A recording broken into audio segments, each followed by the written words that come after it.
പരിശുദ്ധ പിതാവ് ലയോ എന്ന പേരാണ് സ്വീകരിച്ചിരിക്കുന്നത്. ലയോ എന്ന വാക്കിനർത്ഥം സിംഹം എന്നാണ്. അദ്ദേഹത്തിൻ്റെ ശുശ്രൂഷയിൽ ചെയ്യാനിരിക്കുന്ന കാര്യങ്ങളെക്കുറിച്ചുള്ള ഒരു ഓർമ്മപ്പെടുത്തലായിട്ടായിരിക്കാം ആ പേര് എടുത്തത്.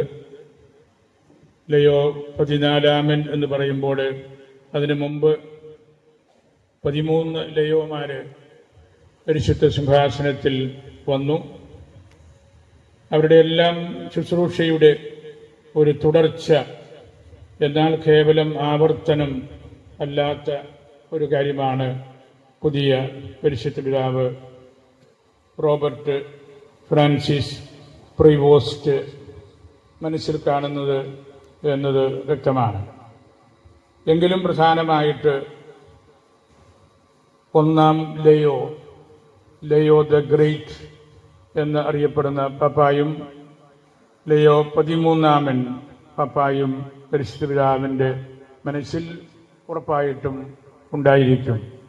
ആ രണ്ട് വലിയ പരിശുദ്ധ പിതാക്കന്മാർ ഈ സഭയിൽ കൊണ്ടുവന്ന നവീകരണങ്ങളും ദൈവശാസ്ത്രപരമായ പ്രബോധനങ്ങളും സാമൂഹ്യ ഇടപെടലുകളുമെല്ലാം ആ കാലഘട്ടത്തെ അടിമുടി മാറ്റി മറിച്ച കാര്യങ്ങളാണ്. ഞാൻ സമയപരിമിതി മൂലം അതിലേക്കൊന്നും കടക്കുന്നില്ല. അതുകൊണ്ട് ലയോ എന്ന പേര് എടുക്കുമ്പോൾ അത് 13 ലയോമാർ ഈ സഭയ്ക്ക്, ഈ ലോകത്തിന് നൽകിയ ശുശ്രൂഷകളുടെ തുടർച്ചയിൽ വന്നു നിൽക്കുന്ന ഒരു കാര്യമാണെന്ന് നമ്മൾ മനസ്സിലാക്കണം. ഈടുറ്റ പ്രബോധനങ്ങളുടെ കാലഘട്ടമായിരുന്നു ഈ ലയോ മാർപ്പാപ്പമാരുടെ കാലഘട്ടം. ഇപ്പോഴത്തെ പരിശുദ്ധ പിതാവും വളരെ വിദ്യാസമ്പന്നനായ ആളാണ്. മാത്തമെറ്റീഷ്യനാണ്, കാനനിസ്റ്റാണ്, മോറലിസ്റ്റാണ്, പെട്രിസ്റ്റിക് തിയോളജി, ആദിമസഭയുടെ പിതാക്കന്മാരുടെ ചരിത്രം പഠിപ്പിച്ചുകൊണ്ടിരുന്നയാളാണ്. അങ്ങനെ എല്ലാ അർത്ഥത്തിലും ബൗദ്ധികമായിട്ടും അമേരിക്കൻ പൗരൻ എന്ന നിലയിലും പെറുവിലെ മിഷണറി എന്ന നിലയിലുമെല്ലാം കൂടുതലായിട്ടുള്ള സമഗ്രമായ ഒരു കാഴ്ചപ്പാടും ബൗദ്ധികമായ വിലയിരുത്തലും സാമൂഹിക ഇടപെടലുകളുമെല്ലാം ഉണ്ടാകും എന്നത് നിശ്ചയമായിട്ടും നമുക്ക് മനസ്സിൽ കരുതാം. ഇന്ന് സ്ഥാനാരോഹണം പരിശുദ്ധ കുർബാനയിൽ നടക്കുന്ന 2 ചെറിയ സിംബോളിക്കായിട്ടുള്ള കാര്യങ്ങളാണ്. ഒന്ന്, മാർപ്പാപ്പ പുതിയ മോതിരം ധരിക്കുകയാണ്. ഒരു മാർപ്പാപ്പ മരിച്ചു കഴിയുമ്പോൾ അദ്ദേഹത്തിൻ്റെ മോതിരം ആ വലിയ വത്തിക്കാൻ സമുച്ചയത്തിൻ്റെ സാമ്പത്തികമായ കാര്യങ്ങൾ കൂടെ നോക്കുന്ന വ്യക്തി കർദിനാൾ കാമർലെങ്കോ എന്നാണ് ഔദ്യോഗികമായിട്ടുള്ള വീടിൻ്റെ പേരിനോടുകൂടി ചേർത്ത് കാമർലെങ്കോ കർദിനാൾ എന്ന് പറഞ്ഞാൽ ആ സ്ഥാപനത്തിൻ്റെ, വത്തിക്കാൻ സ്ഥാപനത്തിൻ്റെ കാര്യസ്ഥനാണ്. അദ്ദേഹം ഒരു ചുറ്റിക കൊണ്ട് ആ മോതിരം ഇടിച്ച് നശിപ്പിച്ച് കളയുകയാണ്. കാരണം ഒരു കാലഘട്ടത്തിൻ്റെ, ഒരു ഭരണത്തിൻ്റെ എൻഡ് അവിടെ എത്തി. ഇനിയൊരു പുതിയ യുഗം തുടങ്ങുകയാണ് എന്നാണ് അത് സൂചിപ്പിക്കുന്നത്. പുതിയ പരിശുദ്ധ പിതാവ് പുതിയ മോതിരം ധരിക്കും. അതാണ് ഇന്നത്തെ പ്രധാനപ്പെട്ട കർമ്മം. ആ മോതിരം അനുള്ളൂസ് പിസ്കാത്തോരിസ്, മുക്കവൻ്റെ മോതിരം എന്നാണ് അറിയപ്പെടുന്നത്. അനുള്ളൂസ് എന്ന് പറഞ്ഞാൽ മോതിരം എന്നാണ് അർത്ഥം. പിസ്കാത്തോരിസ്, മുക്കവൻ്റെ, മനുഷ്യനെ പിടിക്കുന്ന മുക്കവൻ്റെ മോതിരം. അത് പത്രോസ് മുക്കവനായിരുന്നു. പത്രോസ് മത്സ്യത്തെ പിടിക്കുന്ന ആ ഒരു പ്രതീകാത്മകമായ കാര്യത്തിൽ നിന്നാണ് ഈ പേര് പരിശുദ്ധ പിതാവ് സ്വീകരിക്കുന്ന മോതിരത്തിന് വന്നത്. അങ്ങനെ ഇന്ന് അനുള്ളൂസ് പിസ്കാത്തോരിസ്, ലയോ മാർപ്പാപ്പ പുത്തൻ മോതിരം കയ്യിലിടുമ്പോൾ അത് അദ്ദേഹത്തിൻ്റെ ശുശ്രൂഷയുടെ ഔദ്യോഗികമായിട്ടുള്ള കാര്യമായിട്ട് മാറുകയാണ്. അതുപോലെ തന്നെ ഇന്ന് ശുശ്രൂഷയിൽ നടക്കുന്ന രണ്ടാമത്തെ ഒരു കാര്യം കല്യം ധരിക്കുക എന്നതാണ്. കുഞ്ഞാടുകളുടെ രോമം കൊണ്ട് നെയ്യപ്പെട്ട ഒരു മേൽവസ്ത്രമാണ് കല്യം. അത് പരിശുദ്ധ മാർപ്പാപ്പ ആണ് ഔദ്യോഗികമായിട്ട് ആദ്യമായിട്ട് അത് ഉപയോഗിക്കുന്നത്. പിന്നീട് സഭയിലെ മെത്രാപ്പോലിത്തമാർക്ക്, മെട്രോപൊളിറ്റൻ ബിഷപ്സിന് അടയാളമായിട്ട് ഈ കല്യം കൊടുക്കാറുണ്ട്. നമ്മുടെ സഭയിലെയും മെത്രാപ്പൊലീത്തമാർ പരിശുദ്ധ മാർപ്പാപ്പമാരുടെ അടുത്ത് പോയി ഈ മേൽവസ്ത്രം കല്യം സ്വീകരിക്കുന്നത് പരിശുദ്ധ സിംഹാസനത്തോടുള്ള ആദരവിൻ്റെയും പരിശുദ്ധ പിതാവിനോടുള്ള വ്യക്തിപരമായ ബന്ധത്തിൻ്റെയും അടയാളമാണ്. അങ്ങനെ കല്യം ധരിച്ച് അനുള്ളൂസ് പിസ്കാത്തോരിസ് മുക്കവന്റെ മോതിരം ധരിച്ച് പരിശുദ്ധ കുർബാന അർപ്പിക്കുമ്പോൾ സെന്റ് പീറ്റേഴ്സിൽ ഇന്ന് ലെയോ 14 സാർവത്രിക സഭയുടെ മാർപ്പാപ്പയായിട്ട് ഔദ്യോഗികമായിട്ടുള്ള ശുശ്രൂഷ ഏറ്റെടുക്കുകയാണ്. നമുക്ക് പ്രത്യേകമായിട്ട് പ്രാർത്ഥിക്കാം. പരിശുദ്ധ പിതാവിൻ്റെ നിയോഗങ്ങൾ, പ്രത്യേകിച്ച് നമ്മളുടെ സഭയ്ക്ക് കൂടുതലായിട്ട് പരിശുദ്ധ പിതാവിൻ്റെ ഇൻ്റർവെൻഷൻസ് ആവശ്യമായിട്ടുള്ളൊരു അവസരമാണ്. പിതാവിന് നമ്മുടെ സഭയെയും നമ്മുടെ കേരളത്തെയും എല്ലാം നന്നായിട്ട് അറിയാം. 2 തവണ കേരളത്തിൽ വന്നിട്ടുള്ള വ്യക്തിയാണ്. നമ്മുടെ സഭയോട് കൂടുതലായിട്ടുള്ള അടുപ്പവും ചരിത്രപരമായിട്ടുള്ള ആഭിമുഖ്യവുമൊക്കെ പുലർത്തുന്ന വ്യക്തി കൂടിയാണ് പുതിയ പരിശുദ്ധ പിതാവ് എന്നത് നമുക്ക് കൂടുതലായിട്ടുള്ള സന്തോഷം നൽകും എന്ന് ഞാൻ ഉറച്ച് വിശ്വസിക്കുകയാണ്. നമ്മളുടെ വിശുദ്ധയാണ്. വിശുദ്ധ അതിപ്രധാനപ്പെട്ട ഒരു ഔദ്യോഗികമായിട്ടുള്ള കർമ്മമാണ്. സഭയുടെ ചരിത്രം നമ്മൾ നോക്കുമ്പോൾ ഒരു കുർബാനയിൽ ആ ദേശവാസികളെല്ലാം ഒന്നിക്കുന്നതാണ് വിശുദ്ധ. 1 യൂക്കറിസ്റ്റ്, 1 ആൾട്ടർ, 1 ബിഷപ്പ്, 1 കമ്മ്യൂണിറ്റി. ഒരൽത്താര, ഒരു മെത്രാൻ, ഒരു കുർബാന, ഒരു സമൂഹം. അതാണ് വിശുദ്ധയുടെ ആത്യന്തികമായിട്ടുള്ള അർത്ഥം. നമ്മളും പ്രായോഗികമായിട്ടുള്ള നിരവധി പ്രയാസങ്ങളൊക്കെ ഉണ്ടെങ്കിലും വിശുദ്ധ ദിവസം ഒരു കുർബാന മതി. ആ കുർബാനയിൽ മറ്റ് വികാരിയും മറ്റ് വൈദികരും ഇടവക ജനങ്ങളുമെല്ലാം ഒന്നിക്കണമെന്നുള്ള ആ ഒരു കീഴ്വഴക്കമാണ് നമ്മൾ പുലർത്തിക്കൊണ്ട് പോരുന്നത്. ഇവിടെയും ഈ ദേവാലയം നിറഞ്ഞ് കവിഞ്ഞ് ഇന്ന് എല്ലാവരും എത്തിയതിൻ്റെ കാരണവും അതുതന്നെയാണ്. അങ്ങനെ വിശുദ്ധയുടെ ചരിത്രപരമായ ആഭിമുഖ്യം പുലർത്തി ഏക കുർബാനയിൽ നമ്മൾ എല്ലാവരും ഒന്നിക്കുകയാണ്. നമ്മളുടെ ജീവിതത്തിൻ്റെ ആവശ്യങ്ങളും പ്രയാസങ്ങളും പ്രതിസന്ധികളുമെല്ലാം കർത്താവിനോട് പറയുവാനുള്ളൊരു അവസരമായിട്ട് ഇതിനെ എല്ലാവരും എടുക്കണം എന്നുകൂടി ഞാൻ നിങ്ങളെ ഓർമ്മിപ്പിക്കുകയാണ്. ഇന്നത്തെ സുവിശേഷം ശിഷ്യന്മാർ ഈശോയുടെ ഉത്ഥാനത്തിന് ശേഷം ഏതാണ്ട് നിരാശപ്പെട്ട് മീൻ പിടിക്കാനായിട്ട് വീണ്ടും അവരുടെ ജന്മദേശമായ ഗലീലിയിലെ തിബേറിയോസ് തടാകത്തിലേക്ക് പോകുന്ന സംഭവമാണ്. വളരെ നാളുകൾ 3 വർഷത്തിലേറെ കർത്താവിൻ്റെ കൂട്ടത്തിൽ അവർ നടന്നു. ഒരുപാട് അത്ഭുതങ്ങൾ കണ്ടു. അന്ത്യത്താഴത്തിൽ ഗുരുവിൻ്റെ കൂട്ടത്തിലിരുന്ന് ഭക്ഷണം കഴിച്ചു. ഒലിവ് മലയിൽ വെച്ച് പ്രാർത്ഥിച്ചു. എന്നാൽ പിന്നീട് നടന്ന കാര്യങ്ങളിലെല്ലാം ശിഷ്യന്മാർക്ക് പൂർണ്ണമായിട്ടുള്ള ബോധ്യം ഇല്ലാതെ പോയതിനാൽ അവർ നിരാശപ്പെട്ട് ഇരിക്കുന്ന അവസരത്തിലാണ് പത്രോസ് പറഞ്ഞത്, ഞാൻ തിരിച്ചു പോവുകയാണ്, മീൻ പിടിക്കാൻ പോവുകയാണ്, എൻ്റെ സ്ഥലത്തേക്ക് പോവുകയാണ്. എനിക്കെൻ്റെ ജോലിയും എൻ്റെ സ്വന്തക്കാരും വളരെ പ്രധാനപ്പെട്ടതാണ്, എനിക്ക് ജീവിക്കണം. അപ്പോൾ മറ്റ് 6 ശിഷ്യന്മാരൂടെ പറഞ്ഞു, ഞങ്ങളും പോരാ, ഞങ്ങൾക്കും ഇതൊക്കെയാണ് മനസ്സിലെ പ്രതിസന്ധികൾ, അതുകൊണ്ട് മീൻ പിടിക്കാനായിട്ട് ഞങ്ങളും പോരുകയാണ്. അങ്ങനെ അവർ ഗലീലിയായിലെ തിബേറിയോസ് കടൽ തീരത്ത് പോയി രാത്രി മുഴുവനും അധ്വാനിച്ച് ക്ലേശിച്ച് ജോലിയെടുക്കുന്ന കാര്യമാണ് ഇന്നത്തെ സുവിശേഷത്തിൻ്റെ പശ്ചാത്തലം. അങ്ങനെ അവർ അധ്വാനിച്ചപ്പോൾ അവർക്ക് ഏറ്റവും പ്രിയപ്പെട്ട അവരുടെ കടൽ പോലും തടാകം പോലും അവരെ കൈവിടുന്നത് പോലെ അവർക്ക് തോന്നി. അധ്വാനത്തിൻ്റെ ഫലമൊന്നും ലഭിക്കുന്നില്ല.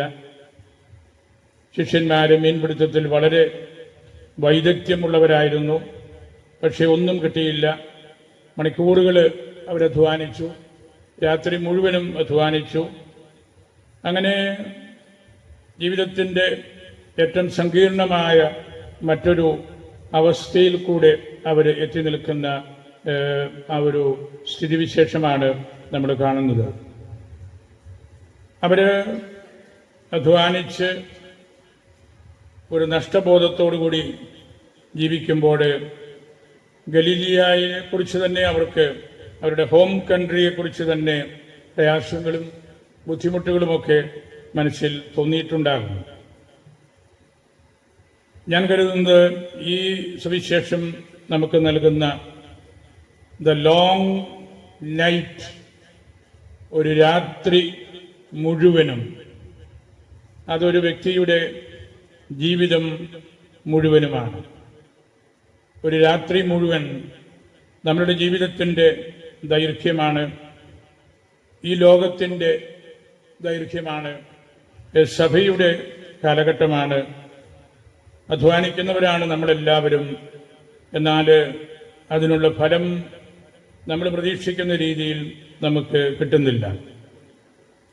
ഒരുപാട് അധ്വാനിച്ചു, പക്ഷേ ഫലം ഒന്നും കിട്ടുന്നില്ല. പറമ്പ് മുഴുവൻ നമ്മൾ തേങ്ങ കുഴിച്ചു വെച്ചു, പക്ഷേ തെങ്ങ് മുളയ്ക്കുന്നില്ല, കൂടുതൽ ഫലങ്ങൾ കിട്ടുന്നില്ല. അങ്ങനെ അവർ വളരെ പ്രയാസപ്പെട്ട് വല മടക്കി കരയ്ക്ക് കയറാം എന്ന് വിചാരിച്ചിരുന്നിരിക്കണം. അപ്പോൾ കരയിൽ നിന്ന് ഒരു ശബ്ദം കേട്ടു. കർത്താവ്, ഉത്ഥാനം ചെയ്ത കർത്താവ് അവരെ വിളിക്കുന്നതാണ്. കുഞ്ഞുങ്ങളെ, നിങ്ങൾക്ക് വല്ലതും കിട്ടിയോ? അതൊരു അപ്പൻ്റെ അമ്മയുടെ സ്വരമാണ്. അവർ പറഞ്ഞു, ഒന്നും കിട്ടിയില്ല, ഞങ്ങൾ അധ്വാനിച്ചു, ഫലമൊന്നും കിട്ടിയില്ല. കർത്താവ് വള്ളത്തിൻ്റെ വലതുവശത്ത് വലയിറക്കാനായിട്ട് പറഞ്ഞു. അവിടെ അത്ഭുതകരമായ മീൻപിടുത്തം നമ്മൾ കാണുകയാണ്. ആ മീൻപിടുത്തം ഒരു അർത്ഥത്തിൽ പറഞ്ഞാൽ ലോകത്തിൽ നമ്മൾ ഈശോയുടെ അനുയായികൾ നടത്തുന്ന സുവിശേഷ പ്രഘോഷണവും അതിൻ്റെ ഒരു ഫലവുമാണ്. 153 മത്സ്യങ്ങൾ വലയ്ക്കുള്ളിൽ വന്ന് കയറിയപ്പോൾ അവർ actually they have arrived at the end of time. ഈ ലോകത്തിൻ്റെ, നമ്മുടെ ജീവിതത്തിൻ്റെ ആത്യന്തികമായ ലക്ഷ്യത്തിലേക്ക്, സമാപനത്തിലേക്ക് എത്തി എന്ന് വേണമെങ്കിൽ നമുക്ക് പറയാം. അത് കർത്താവാണെന്ന് ഭ്രഷ്ടശിഷ്യൻ യോഹന്നാൻ തിരിച്ചറിഞ്ഞു. കർത്താവാണെന്ന് കേട്ടപ്പോൾ പത്രോസിൻ്റെ പതിവ് സ്വഭാവം അവിടെയും കാണിച്ചു. എടുത്തു ചാടി, കടലിലേക്ക് ചാടി, നീന്തി ഈശോയുടെ ഉത്തിതനായി ഈശോയുടെ പക്കലേക്ക് പോവുകയാണ്. അവിടെ പഴയ നിയമത്തിലേക്കുള്ളൊരു സൂചനയും നമ്മൾ കാണുന്നുണ്ട്. ഏദൻ തോട്ടത്തിൽ ദൈവത്തിൻ്റെ കരം പിടിച്ച് നടന്നിരുന്ന ആദവും ഹവ്വായും പിന്നീടൊരവസ്ഥയിൽ ദൈവത്തെ കാണുകയും കേൾക്കുകയും ചെയ്യേണ്ടി വന്നപ്പോൾ അവർ പാപം ചെയ്തതിനു ശേഷമായതുകൊണ്ട് അവർ ഇലകൾ കൊണ്ട് വസ്ത്രം ഉടുത്ത് പേടിച്ച് മാറി നിൽക്കുന്നത്. ദൈവത്തിൻ്റെ മുമ്പിൽ നിൽക്കുന്ന മനുഷ്യൻ്റെ ഒരു പ്രതീകമാണല്ലോ. തേടൂറിൻ്റെ അനാഫ്രായിൽ നമ്മൾ പ്രാർത്ഥിക്കുന്നുണ്ടല്ലോ, പാപം ചെയ്യാത്തവരായി ആരുമില്ല, നിന്റെ പക്കൽ നിന്ന് കാരുണ്യം ആവശ്യമില്ലാത്തവരുമായി ആരുമില്ല. പാപത്തിന് ശേഷം ദൈവത്തെ അഭിമുഖീകരിക്കുവാനുള്ള ഒരു പ്രയാസമാണ് അവർ കാണിക്കുന്നത്. വലിയ സമ്പന്നമായ ഒരു കൊയ്ത്ത് ചാകര കിട്ടിയതിനു ശേഷവും ഉച്ചിതനാണ് കരയിൽ നിൽക്കുന്നതെന്ന് കണ്ടപ്പോൾ പത്രോസും ചെയ്ത് അതാണ്. അദ്ദേഹം വലിയൊരു പുറങ്കുപ്പായം എവിടുന്നോ വലിച്ച് എടുത്ത് ഉടുത്ത് അങ്ങനെയാണ് വെള്ളത്തിൽ ചാടി കർത്താവിൻ്റെ പക്കലേക്ക് എത്തുന്നത്. അവിടെയും പത്രോസ് പറയുന്നുണ്ട്, ഞാൻ പാപിയാണ്. പാപിയായ ഒരു മനുഷ്യൻ ദൈവത്തിൻ്റെ മുമ്പിൽ നിൽക്കുമ്പോൾ ആ വ്യക്തിക്ക് ഉണ്ടാകാവുന്ന ആന്തരികമായ സംഘർഷങ്ങളുടെ ചിന്തകളാണ് ഈ തിരുവചനങ്ങളിൽ നമ്മൾ അടുപ്പിച്ച് കാണുന്നത്. 153 മത്സ്യങ്ങളോടുകൂടി ഉദ്ധിതൻ്റെ മുമ്പിൽ നിൽക്കുന്ന ആ ശിഷ്യന്മാർ, ആ വലയ്, ആ മത്സ്യങ്ങൾ, അത് ലോകത്തിൻ്റെ അവസാനം ഈശോയുടെ രണ്ടാമത്തെ വരവിൽ നമ്മൾ അനുഭവിക്കുന്ന ആ ഒരു വലിയ കൂട്ടായ്മയാണ്. 153 അന്നത്തെ വേദപുസ്തക ഭാഷയനുസരിച്ച് എല്ലാ രാജ്യങ്ങളുടെയും പേരാണ്, അറിയപ്പെടുന്ന കാര്യങ്ങളുടെ കൂട്ടായ്മയാണ്. വേദശാസ്ത്ര ഭാഷയിൽ പറഞ്ഞാൽ, എബ്രായ ഭാഷയിൽ സ്നേഹത്തിൻ്റെ സഭ എന്ന് നമ്മൾ എഴുതുന്ന അക്ഷരങ്ങളുണ്ടല്ലോ, സ്നേഹത്തിൻ്റെ സഭ എന്ന് നമ്മൾ എഴുതുന്ന അക്ഷരങ്ങളുടെ മൂല്യം നമ്മൾ കൂട്ടിയാൽ 153. ഓരോ അക്ഷരത്തിനും പ്രത്യേകിച്ച് പുരാതന ഭാഷകൾക്ക് ഒരു ബലമുണ്ട്, ഒരെണ്ണമുണ്ട്. അങ്ങനെ ദൈവത്തിൻ്റെ സഭ അല്ലെങ്കിൽ സ്നേഹത്തിൻ്റെ സഭ എന്ന് നമ്മൾ എഴുതി ആ ഓരോ അക്ഷരത്തിൻ്റെയും മൂല്യം കൂട്ടിയെടുത്താലും 153. കരയിലാണ് കർത്താവ് നിൽക്കുന്നത്. കർത്താവ് വെറുതെ നിൽക്കുകയല്ല ചെയ്തത്, അവിടെ കനല് കൂട്ടിയിട്ടിരിക്കുകയാണ്. കനല് നമ്മുടെ ജീവിതത്തിൻ്റെ ഒരു അട്രാക്ഷനാണ്. പ്രധാന പുരോഹിതൻ്റെ കൊട്ടാരമുറ്റത്ത് വെച്ച് തീക്കനൽ കണ്ടപ്പോൾ പത്രോസ് അതിൽ ആകൃഷ്ടനായി ഈശോയെ മറന്ന് പോയവനാണ്. തണുപ്പാണ്, ഞെരിപ്പോട് നല്ല ചൂടുണ്ട്, പരിസരത്തെല്ലാം ജോലിക്കാരുണ്ട്, സ്ത്രീകളുണ്ട്. അവരോട് വർത്തമാനം പറയാനും ഞെരിപ്പോടിനടുത്തിരുന്ന് ചൂട് മാറ്റാനും തണുപ്പ് മാറ്റാനും എല്ലാം പരിശ്രമിച്ചപ്പോൾ വളരെ സ്വാഭാവികമായിട്ട് പത്രോസ് കർത്താവിനെ നിഷേധിച്ച് പറയുന്നതാണ് നമ്മൾ കാണുന്നത്. ഇവിടെ ഉത്ഥാനത്തിന് ശേഷം കർത്താവ് കനല് കൂട്ടി കരയ്ക്ക് നിൽക്കുകയാണ്. ഒരമ്മ പ്രഭാതത്തിൽ ഭക്ഷണമുണ്ടാക്കി വീട്ടുകാർക്ക് വിളമ്പിക്കൊടുക്കാൻ തയ്യാറായിട്ട് നിൽക്കുന്നത് പോലെ ആ കനല് ഈശോയാണ്. ആ കനല് വിശുദ്ധ കുർബാനയാണ്. ആ കനല് നമ്മെ നയിക്കുന്ന സുവിശേഷ ചൈതന്യമാണ്. ആ കനലാണ് തീക്കട്ട, പരിശുദ്ധ കുർബാന. കർത്താവ് അവരോട് പറഞ്ഞല്ലോ, വന്ന് പ്രാതൽ കഴിക്കുവാൻ.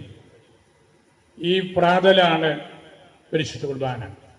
നമ്മളും ഇന്ന് പ്രഭാതത്തിൽ എല്ലാവരും ഇവിടെ 7:30 മണി കഴിഞ്ഞപ്പോൾ ഓടിയെത്തിയത് ഈ കനലിൽ, ഈ പരിശുദ്ധ കുർബാനയിൽ ഒന്നിക്കാനും ആ പരിശുദ്ധ കുർബാന നമുക്ക് നൽകുന്ന സന്ദേശം ഹൃദയത്തിൽ ഏറ്റുവാങ്ങാനുമാണ്.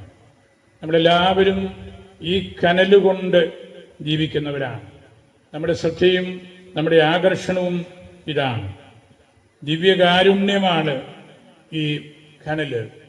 വന്ന് പ്രാതൽ കഴിക്കുവൻ എന്നുള്ള ഉദ്ധിതനായ ഈശോയുടെ സ്വരം ഇന്നും എപ്പോഴും നമുക്ക് കേൾക്കാം. ദേവാലയത്തിൽ വരികയില്ലാത്തവരും വരാനായിട്ട് ആരോഗ്യമില്ലാത്തവരും അല്ലെങ്കിൽ മനസ്സില്ലാത്തവരുമായ നിരവധി ആളുകൾ എല്ലാം ഉണ്ട്.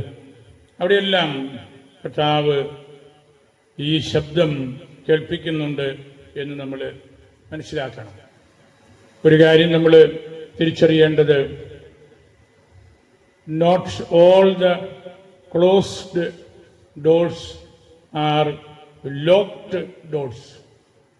അടയ്ക്കപ്പെട്ട വാതിലുകൾ എല്ലാം പൂട്ടപ്പെട്ട വാതിലുകളാണെന്ന് നമ്മൾ തെറ്റിദ്ധരിക്കരുത്. നമ്മളും നമ്മുടെ ജീവിതത്തിൻ്റെ വിവിധ നാടുകളിൽ അടയ്ക്കപ്പെട്ട വാതിലുകൾക്ക് മുമ്പിൽ നിൽക്കുന്നത് പോലെ തോന്നാം. നമ്മളുടെ ആശയങ്ങളുടെ സ്വീകാര്യതക്കുറവ്, മറ്റുള്ളവർക്കുള്ള താല്പര്യക്കേട്, അനാരോഗ്യം, ഇങ്ങനെയുള്ള നിരവധിയായ കാര്യങ്ങൾ കൊണ്ട് ഓരോ വ്യക്തിയും മടുക്കുന്ന, കതക് അടയ്ക്കപ്പെട്ടല്ലോ എന്ന് തോന്നിക്കുന്ന അവസരങ്ങൾ ഉണ്ടാകാം. പക്ഷേ ആ കതകുകൾ വെറുതെ ചാരിയിട്ടിരിക്കുന്നത് മാത്രമേ ഉള്ളൂ, കൂട്ടിപ്പോയിട്ടില്ല. നമ്മളുടെ സാന്നിധ്യം കൊണ്ട് നമ്മളതേലൊന്ന് തൊട്ടാൽ അത് നമുക്ക് തുറക്കാനായിട്ട് സാധിക്കും. സ്നേഹം കൊണ്ടും കാരുണ്യം കൊണ്ടും ശുശ്രൂഷകൾ കൊണ്ടും നമുക്കെല്ലാ വാതിലുകളും തുറക്കാം. പരലോകപ്രാപ്തനായ ഫ്രാൻസിസ് പരിശുദ്ധ പിതാവ് നിരവധി പുതിയ വാതിലുകൾ തുറന്നിട്ട വ്യക്തിയാണ്. നമുക്കാർക്കും അത് എളുപ്പത്തിൽ അടച്ച് കളയാനായിട്ട് സാധ്യമല്ല. അതുകൊണ്ട് കടലിൻ്റെ തീരത്ത് കനൽ കൂട്ടി പ്രാതലൊരുക്കി നിൽക്കുന്ന കർത്താവിൻ്റെ സ്വരം കേൾക്കാനുള്ള ഒരവസരമാണ് നമ്മളുടെ ഓരോ പരിശുദ്ധ കുർബാനയും എന്ന് നമ്മൾ തിരിച്ചറിയണം. നിരവധിയായ പ്രതിസന്ധികൾ ഇന്ന് ലോകത്തിലുണ്ട്. ഒട്ടനവധി ആളുകൾ കബളിപ്പിക്കപ്പെടുന്നുണ്ട്. ശിഷ്യന്മാരുടെ ശിഷ്യത്വം കൊണ്ടു നടക്കുന്നവരുടെ ക്വാളിറ്റി കുറഞ്ഞു പോകുന്നുണ്ട്.